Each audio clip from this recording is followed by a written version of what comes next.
I like school so much, but nobody to support me. If these people provide for us good education here, we shall be good in future. Being a girl doesn't matter for me. That's why I want to be also a star welder now. It's very important for children who are actually given up in life to bring them back so that they have future. Education cannot wait and shouldn't wait.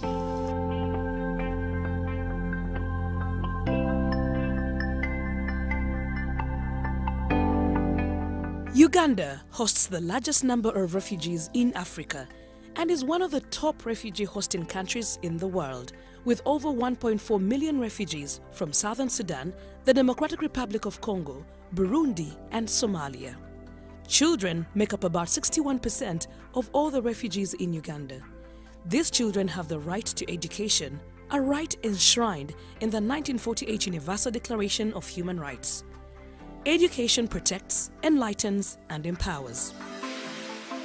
Education is a means of transformation of a child from very early age to adulthood, so that they become a transformed human being.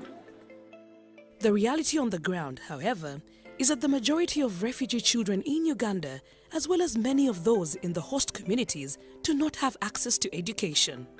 Over 350,000 refugee children, as well as 170,000 host community children in refugee hosting districts are out of school. This is partly due to the fact that there are not enough schools to cater for the large numbers of children, both refugees as well as the Ugandans living within and around the settlements, who are commonly known as host communities. For those children who manage to go to school, many face challenges that make the attainment of education an uphill task. The primary schools are not enough, even secondary schools in that area. Children are congested in the classrooms. We have inadequate teachers to cater for that high enrollment. And even the sanitation, latrine stances in the schools, the ratio is still high. Most of these children, when they come to school, they most of the time stay hungry the whole day.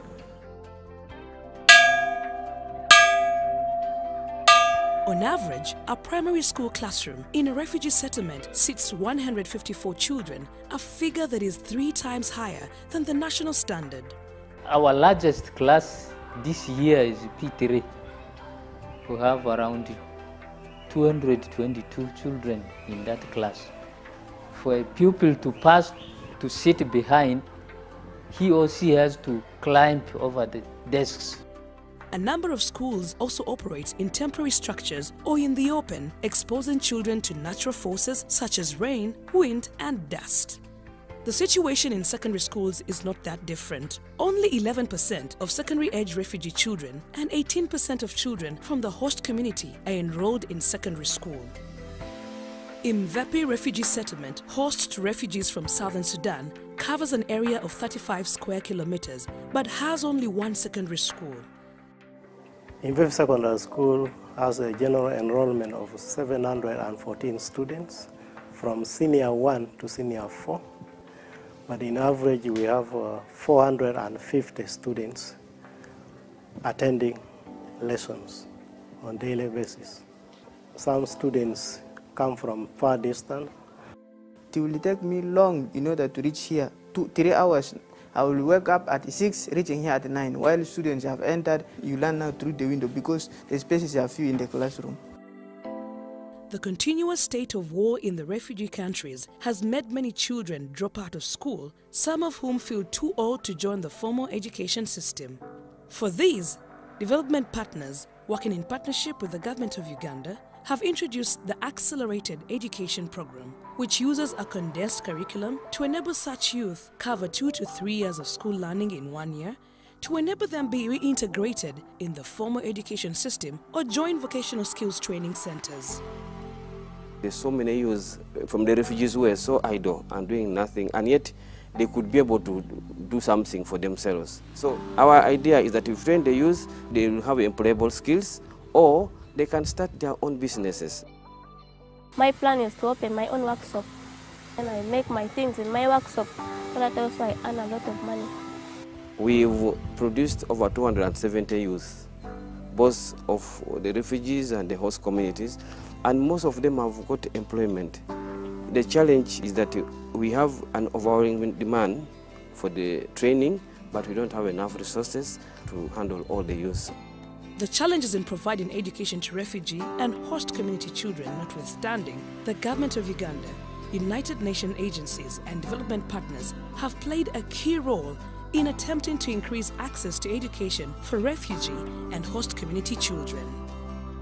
We have developed the education response plan, costed at United States dollars 390 million, being the total required to implement this plan over the 3.5-year period.